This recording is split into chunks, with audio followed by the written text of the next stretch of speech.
This is Stirring the Pot with the one and only Don Kincaid, the man who will take you on a trip that you have never been on before, a trip which will give you memories, not just slight memories, but lasting memories. Stirring the Pot with Don Kincaid. Stir it, kiddo.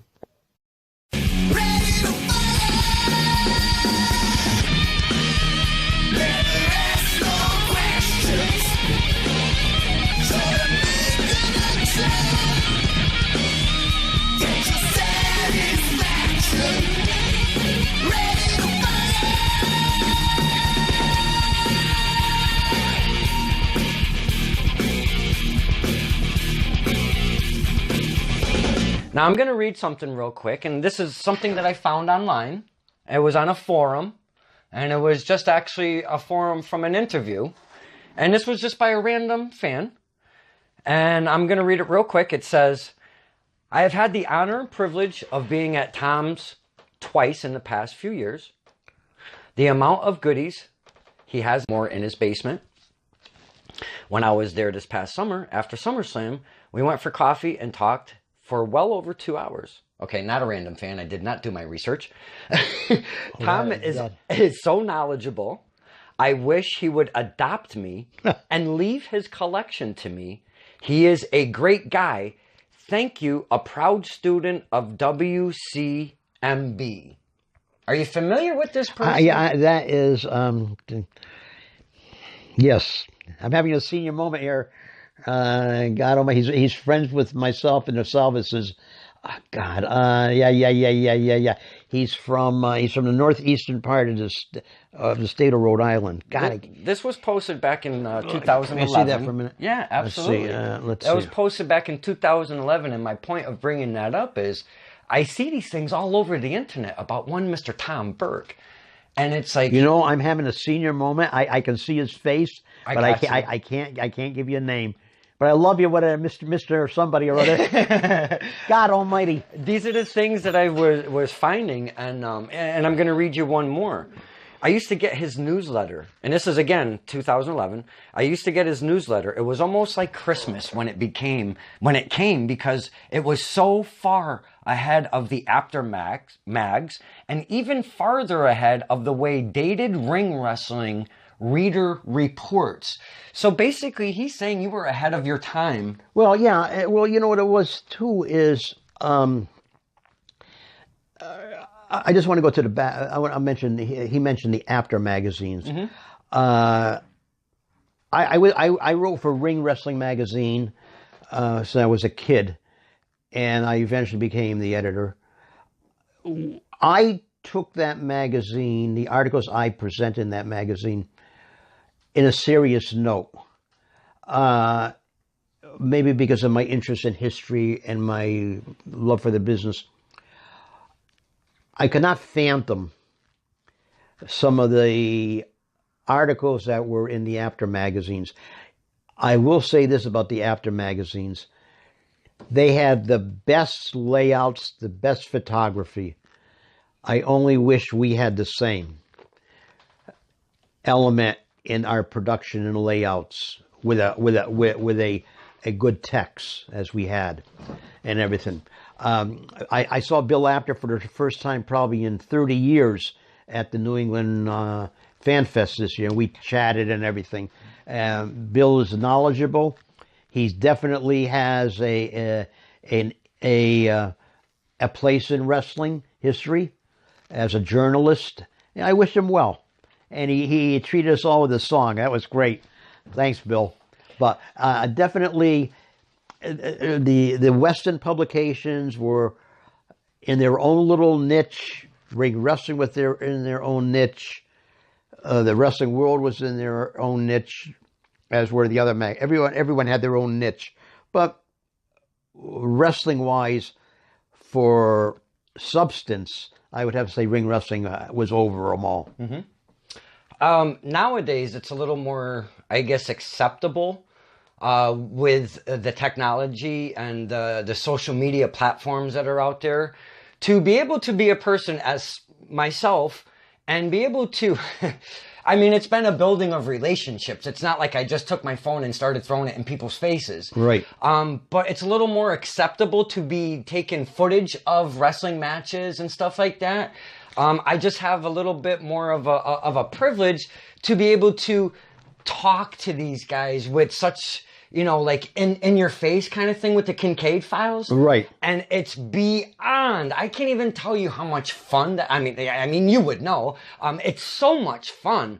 But my point being is, when you're coming up as, you know, a person that's being I kind of centered because you have all of these names that are looking at you and talking to you and building relationships and friendships with you and getting information from you because you're that guy.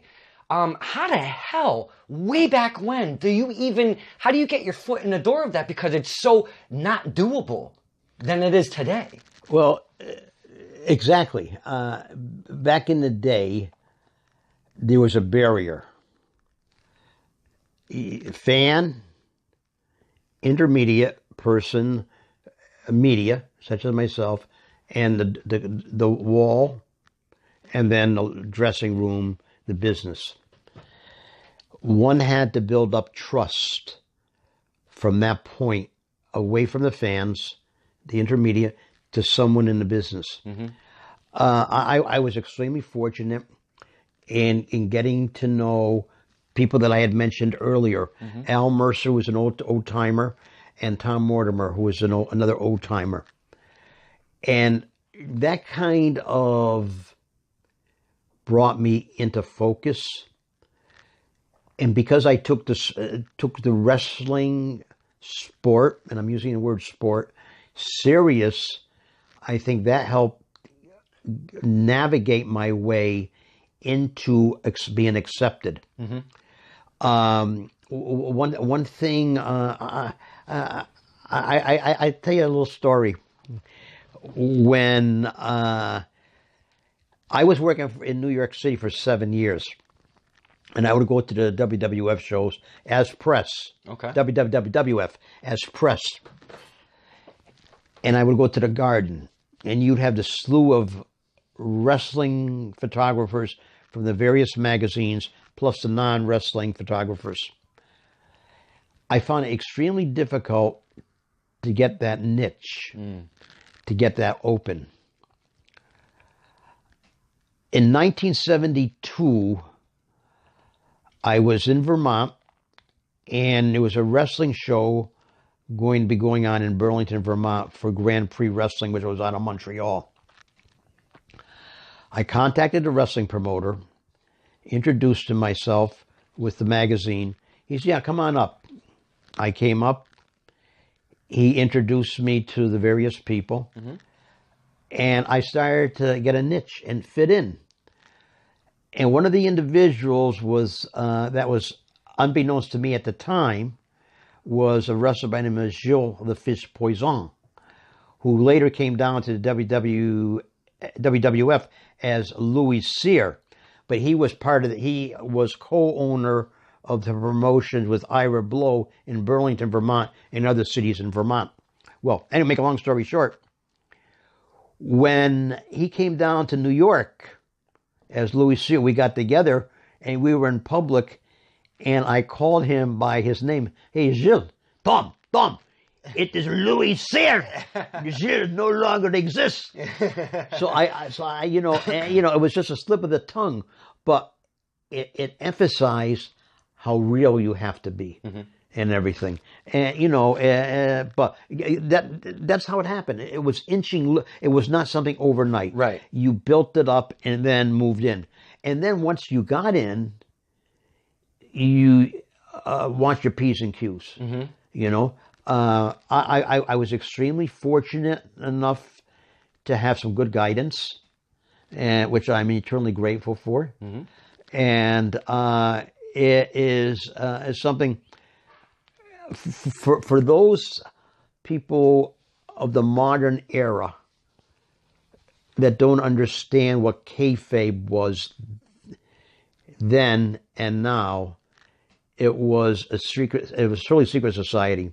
You did not mention anything outside what you saw in the dressing room or you knew. It was all okay. You could talk about it amongst each other, but even that was not always welcomed. Right. I learned that the hard way, but but that's life. Many tongue lashings over the course of your behind the scenes, if you will.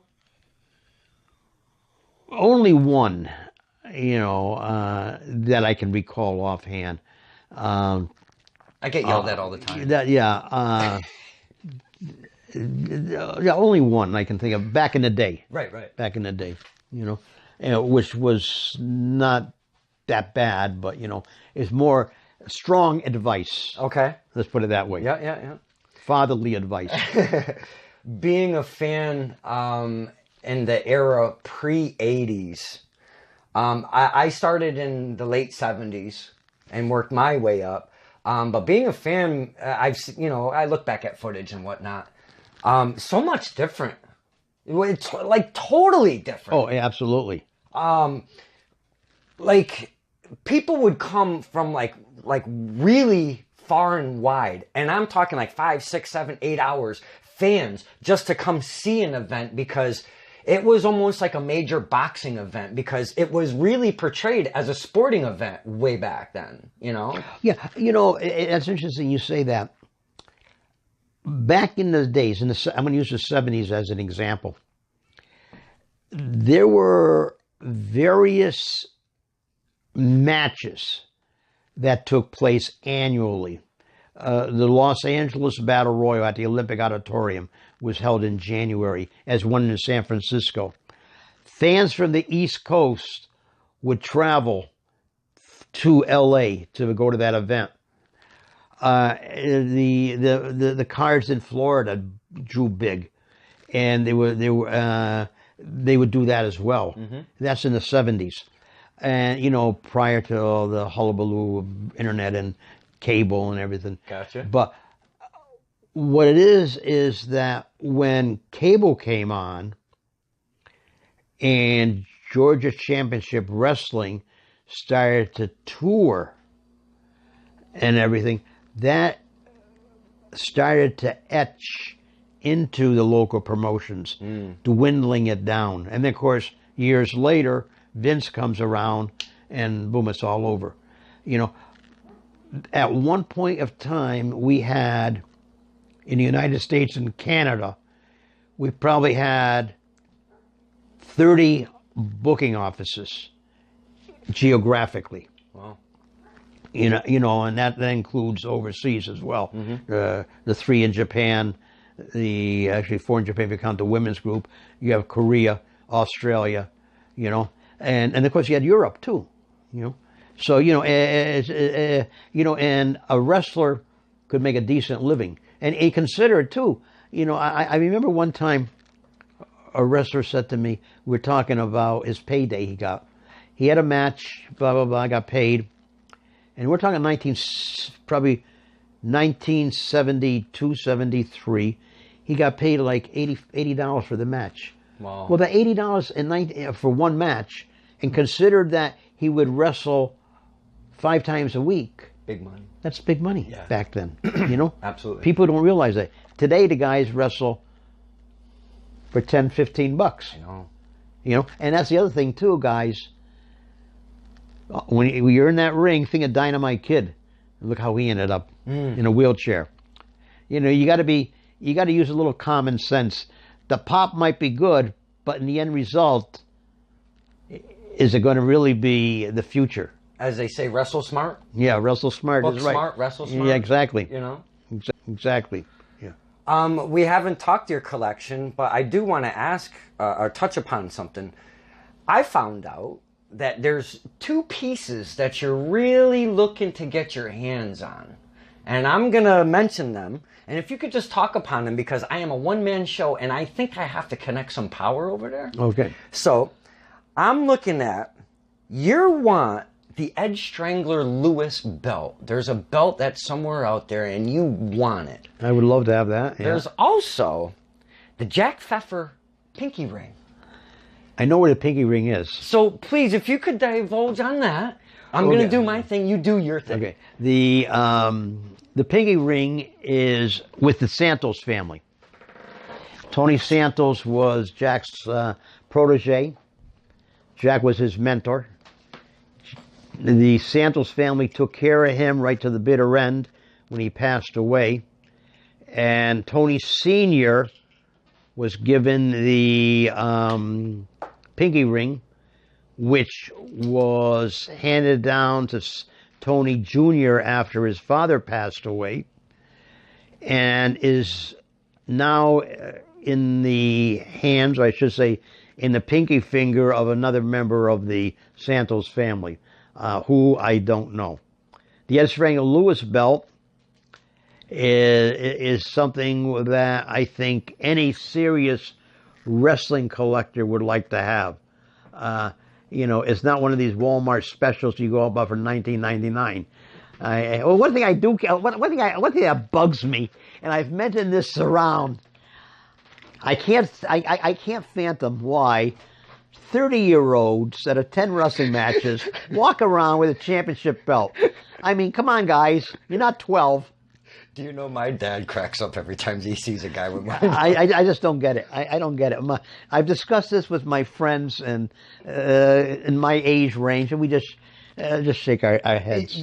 You can never come up with an answer because you just don't get it. Right? Yeah. I just don't get it. And those things aren't like inexpensive. Those are $200, $300, $400, $500 a piece. Some people go and make up replica belts. Yeah. I have one belt left. I had 2 championship belts. I had the WWF championship, which was held by Pedro Morales. Mm-hmm. And I have the Grand Prix Wrestling Championship belt, which was held up in Montreal by Killer Kowalski, Don Leo Johnson, Mad Dog Vachon, Edward Carpentier. And that's one of my prized possessions. Mm-hmm. The other prized possessions I have in my, and someone asked me if I had a fire, what would I take out? And it would be the championship belt, the Ricky Starr ballet slippers, and the Jack Pfeffer loving cup. And everything else, well, I cry. But those are the things that are most dear to me and everything. The belt specifically, I see above your window, the Killer Kowalski. What? Could you say that again? What is that exactly? It's the Grand Prix Championship Wrestling belt. Grand Prix was the promotion in Montreal, which was running in opposition to All-Star Wrestling, which was run by the Rougeau family. Now, was Killer Kowalski the last champion? That was Killer Kowalski's belt. Kowalski was part owner of the Grand Prix Championship promotion. He had that belt made. Oh. And that's how he acquired it when the promotion died. Mm-hmm. Then he used it for his own promotion.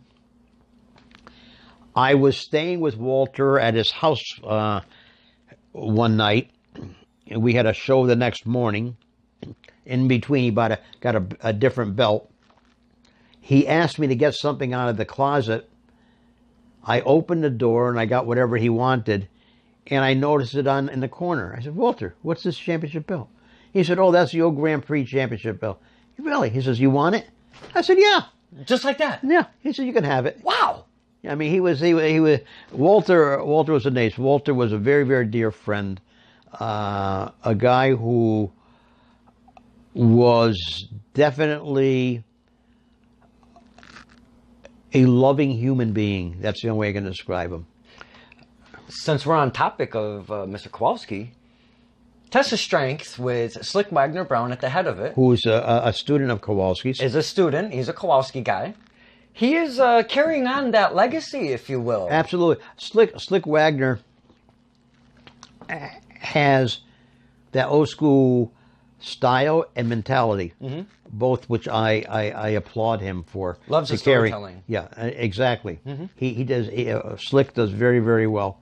And Slick, if you hear this, thumbs up, guy. Have you been to some of the Tessa Strength stuff? I've been to TOS a number of times with the commissioner. With the commissioner.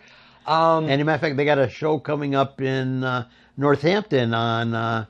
Is it the 9th? It is September 9th. 9th at the Deuce. It is their second year And well, it's their 1 year anniversary. Let me rephrase that. It's their one year anniversary of doing house shows or road shows, if you will. Yeah. Not house shows, road shows.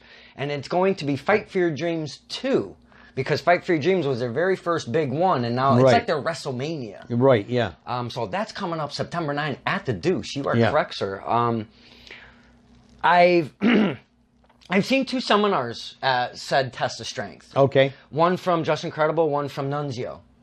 And they both mirrored each other's words and expressed on how going through the seminar and saying, hey, show me this or that. And students were like, yeah, no problem, no problem. And they do their thing. And it was almost like, you know what? You guys are in fantastic hands because Slick is doing a great job with you. They also mentioned, and it was very mirrored, I have to stress, on both from the same, 2 different seminars said the same thing about Slick and the training of the students. But in the same token, they also say that that's not the case in a lot of other schools. There's an issue of trained and untrained that's been picked up in the last few years. Exactly. And, you know, you have someone who runs a school that has wrestled for maybe a couple years within his own territory, geographic area, and all of a sudden he's a trainer. Whereas Slick Wagner Brown has wrestled all over the Northeast, has wrestled the East Coast, has done Europe and everything. I don't know if he's been in Japan, though. I'm not 100% sure on that. But regardless, he brings with him knowledge and a reputation, and also the fact is he can implement those and share those talents with his students. I applaud that greatly. There are so many wrestling schools that are just, shall I say, anything but. You hate to see the men and women get hurt because of stupid mistakes. Oh, yeah, absolutely, yeah. So having that background is very essential. Yeah. You know? I like going to the smaller stuff. To be honest with you, I don't even go to the WWE product because it's obviously on a way bigger scale, but you don't get that intimacy. Like, you walk into Test of Strength, it's really not much bigger than this room. Yeah. Well, you know, WWE came to Springfield, I think it was sometime in July, and I did not go to the show. I attended the HAWA show, the American Wrestling Hispanic Association show, which was interesting, to say the least. Congratulate him for attempting to put on a good show.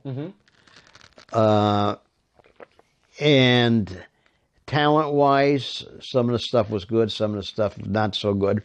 Character-wise, he had a couple characters on there that I would die for and everything. I think they were phenomenal.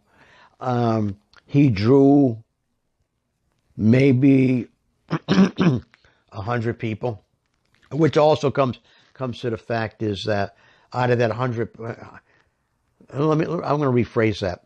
There were 100 people there. What he drew was probably maybe 60 paid. A lot of these independent shows that I go to, and I see the crowd and everything, and a lot of them are not big crowds. Recently attended a promotion by News, and which, and I have to put out a shout out to Jiggy Sosa, who was drafted to referee that show. Jiggy, right on, brother. He was, I think, one of the best referees I've seen in a long time. Good job, man. I told him this in person when I saw him at the Battlefront show. Absolutely fantastic. Maybe not dressed as a ref because he was drafted, but it's wrestling history, the first referee I have ever known to wear a baseball cap. Can I touch upon that story? Yeah. Because I was at said show. Yeah. Jiggy was sitting right next to me in the front row, right, and next to him was Honest Abe, right, which is an absolute gem to the industry. Yeah. love Honest Abe. Not that I don't love Jiggy, I'm just saying. And we're watching this kid that they just tossed in the ring as a referee. The high school boy. Yeah. That's Soul Taker's son. And I'm like, this is so not cool to do this, you know? Like, you have somebody, and we talk about training. You, even though if you're a manager, if you're a referee, if you still have to have a knowledge of what's going on. Yeah. And the kid that was in the ring absolutely had zero knowledge of what he was supposed to be doing in the ring. So as intermission was coming, me, Jiggy, and Abe were absolutely losing our minds over this referee thing. So I don't know how it came about, but we were just talking in conversation, and all I had to say was, before we get out of here for this intermission, you make sure you get your way into that ring and become a referee. Wise move. Now, if you notice, though, the complexion of the matches jumped right up. Oh, absolutely. Because now you have a referee who's running around doing his thing. He's getting in the face of the heel because the heel is doing, let's not lose you, is doing nefarious things, and that's what the ref does, is get in their face. And he was interacting, and he was doing referee things. And it totally amped up that back end of the show. The third man in the ring is an important element. Absolutely. And Jiggy personified that to an A level. Without the uniform. We have to reiterate, the uniform. Because he was drafted, though. But he was drafted, and I was joking about that and everything. And, you know, on the same token, I'm going to mention somebody else's, another indie guy who has a lot of potential, who I gave the ring persona to, the Great Nuke. I love that kid. The Nuke is one of the top guys in the area. A little small guy. That's why I like him, because I can look at him level and I don't have to pull my head up. But Nuke is one of the best guys. You know, we have a couple other people too that are very, very good. We have some guys too that are extremely talented. Sad to say, they are out of the loop right now because of injuries. Brad Hollister being one, and Tunis is another. You know, as Hammer Tunis, not as his other ring persona, but they're very talented. You know, and Johnny Idol is still hanging in there. I love you, Johnny. You know, and there's other people too. Sean Burke, who is another guy who is on the sidelines because of injuries, was a phenomenal worker. And you know, there's other guys too. But you know, you have a lot of good, solid talent. And sad to say, the way the structure of wrestling is today, it does not allow you to make a living off wrestling today unless you're hooked up with WWE or AEW or ROH or something like that. But even in that same token, I mean, you read these stories, and you know, Bailey was just on this interview from a news reporter, and she asked her a question about, you know, it's got to be fun going on the road and having, you know, being driven to places and stuff like that. And she's like, no. We drive ourselves. Yeah. We pay for our food. Yeah. We pay for our hotel. Yeah. We pay for our stuff. Yeah. So all depending on where you sit in the WWE, it's got to be almost as much of a struggle. Wherever you are on that roster is what counts. You know, if you're on the top level, is carte blanche. But on below, you know,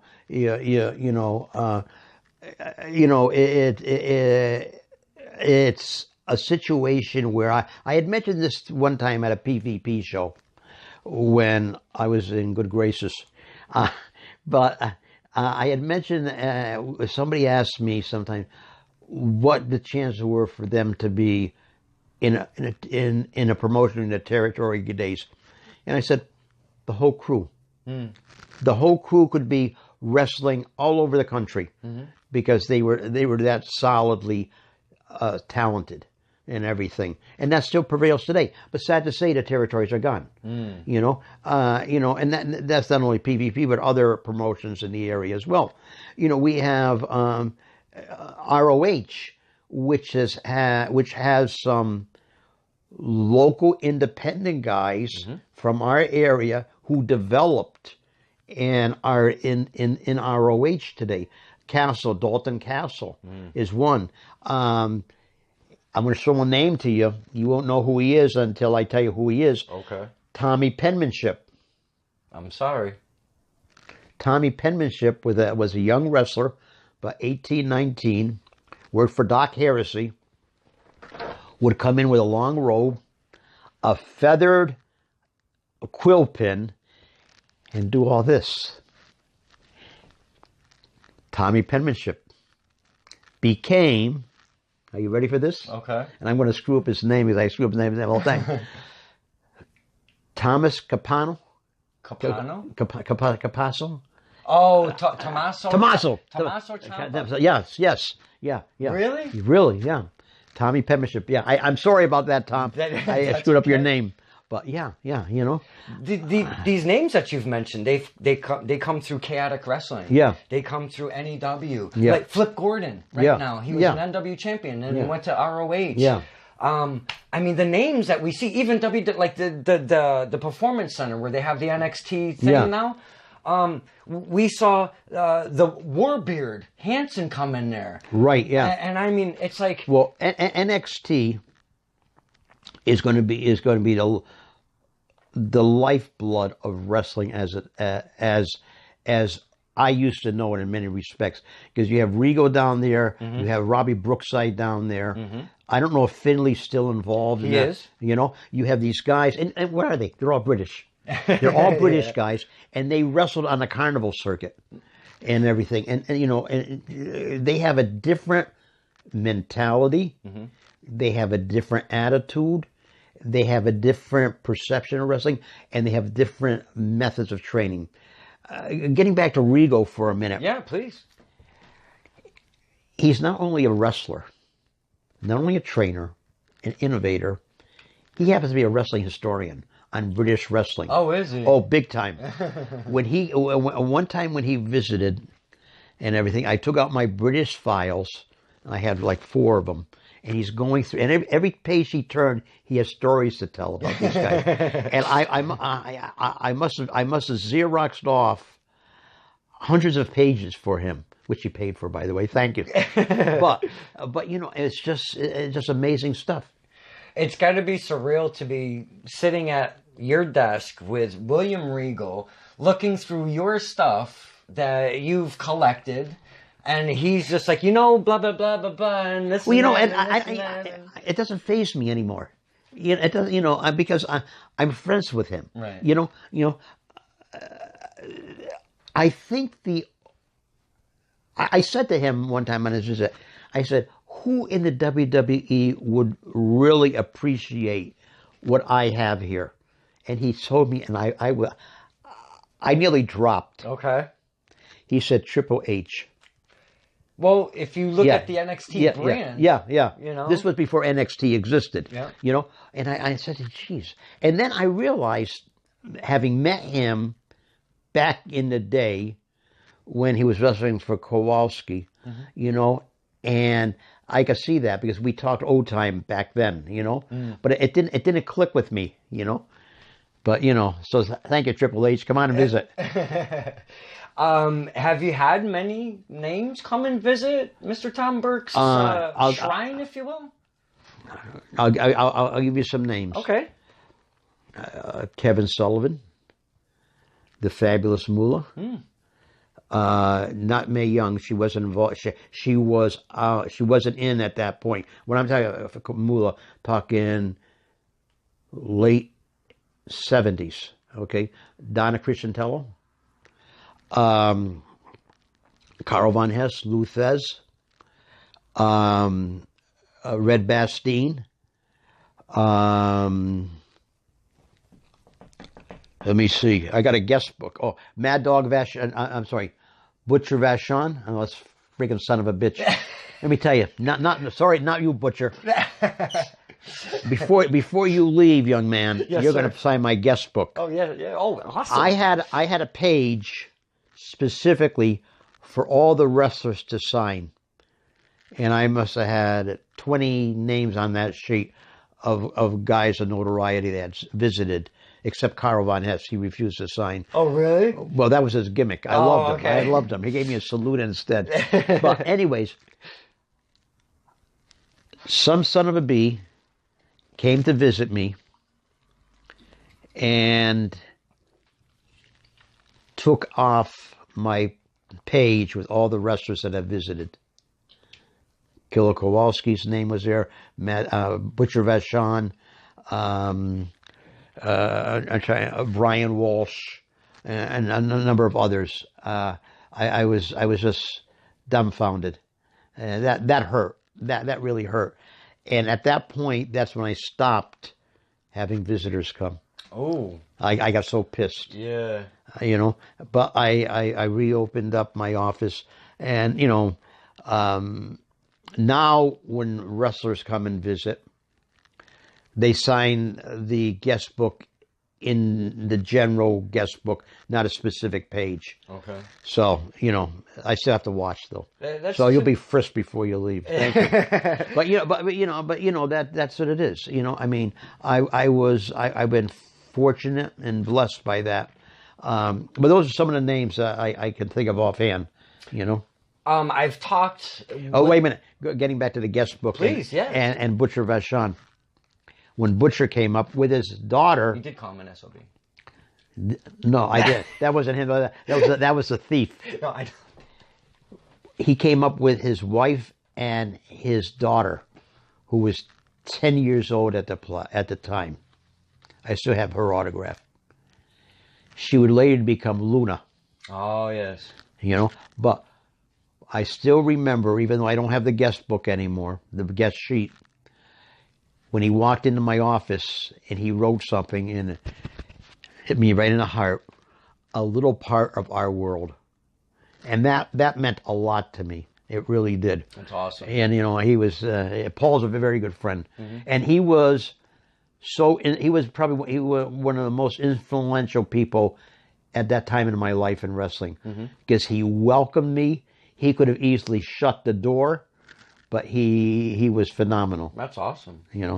But that's life. I speak a lot of women's wrestling, intergender wrestling, because it's cultivated into something that we've never seen before, with the men fighting ladies and the ladies fighting the men. And some really just don't like it, and some are okay with it, and some absolutely love it. I'd love to get your perspective, since you've come from a totally different era of wrestling than I am used to. So please, could you divulge on intergender wrestling? Bullshit. Not interested. Not interested. Focus on your own gender in your own category. Period. Back in the day, they would have like mixed matches, a guy and a girl versus a guy and a girl, and there'd be a tussle, blah blah blah. But that was to add to the match itself, not the whole match. I think it's ridiculous, totally ridiculous. Is it because it's an unbelievable factor that this smaller lady is going against a bigger guy, and it's just... Well, yeah, to me, it's like,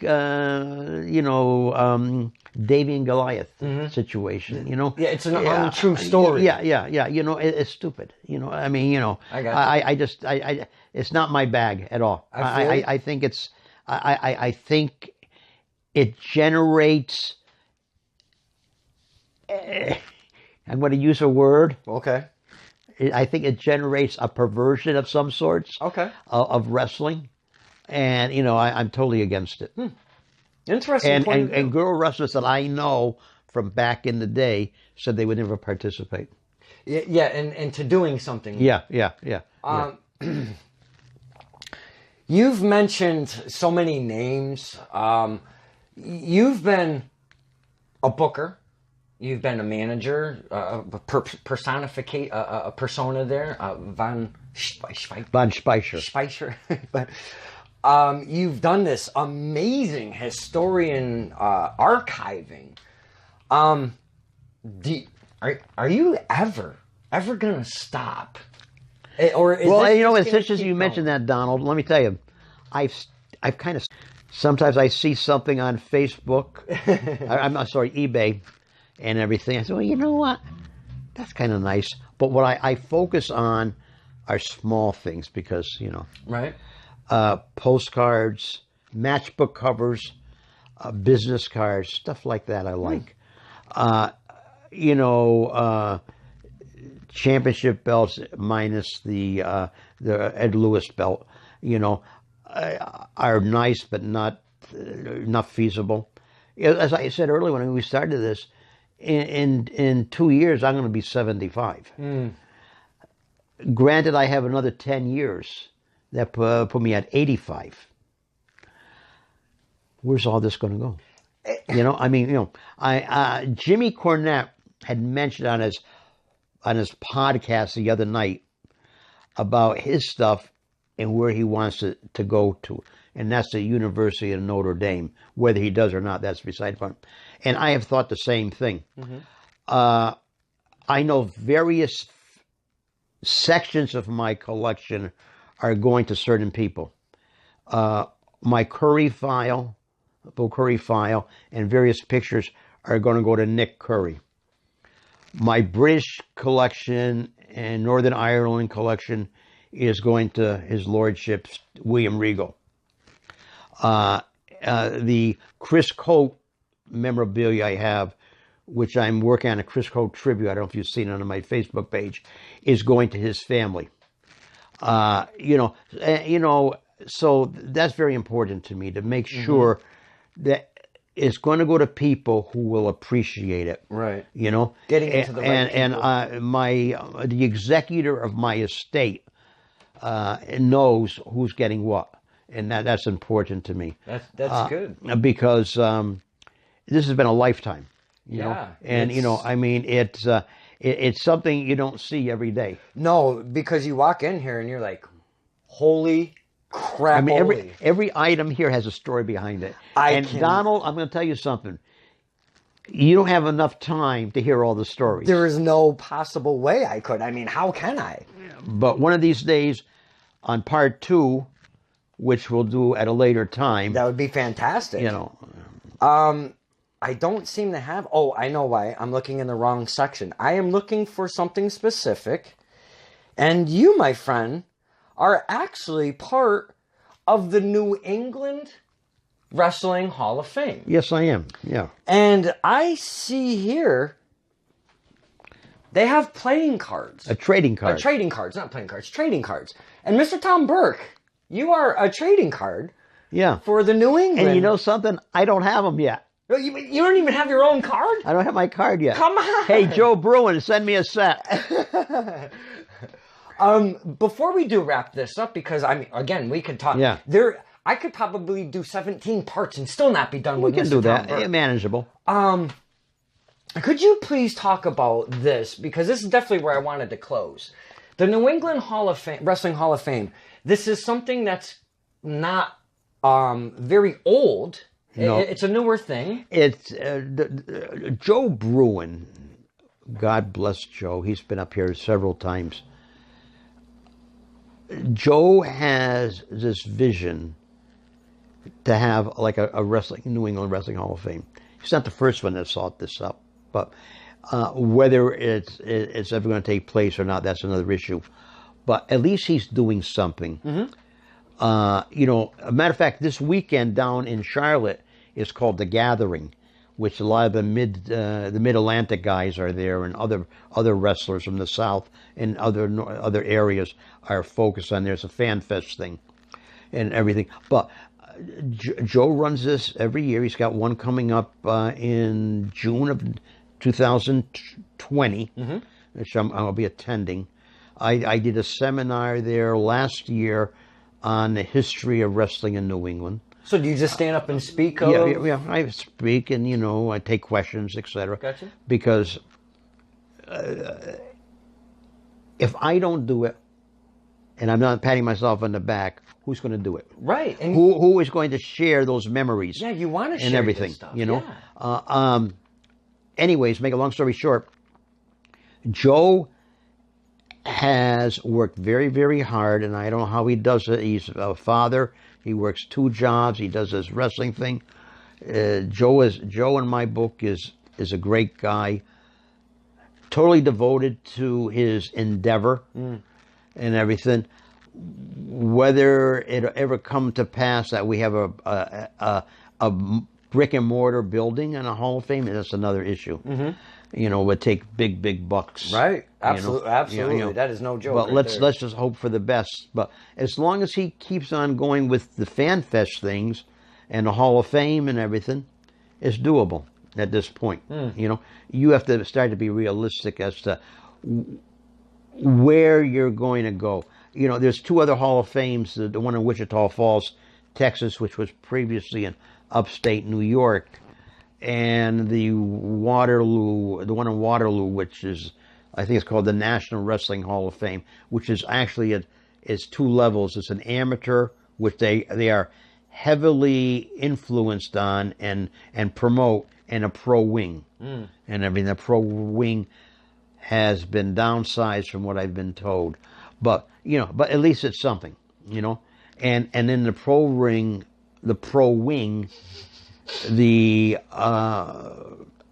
notion was that those wrestlers that would come into the pro wing of that Hall of Fame in Waterloo had to have a solid amateur background. Okay. But that has been watered down. Thank you, Dusty Rhodes. Mm-hmm. You know, you know, so you know, in order to get it moving and etc., they've included wrestlers that don't have a strong amateur background. It must have been kind of heartwarming to get that call and say, "Hey, Tom, would you like to be part of the Hall of Fame we got going on?" Well, that's pretty cool. Yeah, pretty cool. It was, you know, I've been honored a number of times by various groups and everything. Cauliflower Alley Club, PVP honored me.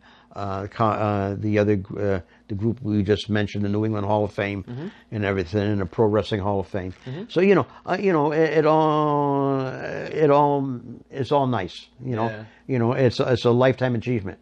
You know, and I mean, you know, like I said as we started this, this has been a lifetime progress, and it continues. As I said, you know, I have a couple of dreams that I would love to fulfill. One of my dreams is to do a book on the history of wrestling in Western Massachusetts, and it's a tedious task, let me tell you. And sometimes I can get on a roll and go boom, boom, boom for days, and other times it takes weeks and I don't do anything. And the same thing, you know, on Jack Pfeffer. I thought about doing something on Jack, but that's never going to take place, I don't think. Well, I mean, your time has been absolutely amazing. This interview, I feel like I've only kind of scratched the surface of one Mr. Tom Burke, because there is absolutely so much history in this room alone. Never mind what else is not even in this room and what else we could talk about. Well, let's put it this way, Donald. Yes, please. Consider this to be part 1. Yeah. Yes. And we will arrange times. Matter of fact, the 30th is open. My plans had changed for that day, so we possibly, if you're free, we could do the 30th as well if nothing else takes place. Hey. But you know, what I would like to do is for you to scan the room. I would love to. And while you're doing that, my bladder tells me it's time to go. Oh, it's time to go. But anyways, I thank you again, Don. Oh, please. And welcome, so and everybody out there in, I could say TV land, but that's the wrong terminology. And on the net, or YouTube. YouTube. Yeah, it's you. Thank you for your time, your effort, your friendship, your support, and good luck to all the names that I mentioned, past and present. I love you all, and I'm supporting you, and hope to see you at ringside. this was Stirring the Pot with Don Kincaid, and again, my very ultra special guest, one Mr. Tom Burke. With hair.